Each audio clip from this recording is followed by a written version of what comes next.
લ્યો હાવ નવું જ જાણવા મળ્યું છે. માણસ હારે થાકે કંટાળે કંકાસ થાય લેણું થાય ત્યારે નશો અને વ્યસનના લતે લાગે છે. એવા સુરતના એક મોટા ઉદ્યોગપતિના દીકરાએ 400 કરોડ ગુમાવ્યા પછી દારૂની લત લાગી છે. આવું હું નથી કહેતો, એક સંત કર્યા છે એના મોઢે, એનું રેકોર્ડિંગ મારી પાસે આવ્યું છે, એટલે આપણે કહીએ છીએ. આપણે કોઈનું નામ નથી આપી રહ્યા અને એની પુષ્ટિ પણ આપણે નથી કરતા. પણ આ દરેક લોકોને સમજવા જેવી બાબત છે કે પૈસો જીવનમાં મહત્વનો નથી.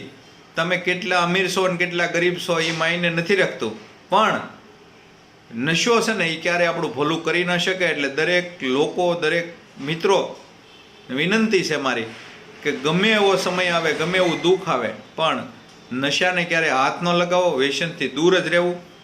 એવી સત્ય સનાતન વ્યસન મુક્તિ અભિયાનમાંથી હું હિંમત માંગુકિયા તમને વિનંતી કરું છું અને તમારી પાસે અપેક્ષા રાખું છું કે નશાથી દૂર રહેજો. ધન્યવાદ.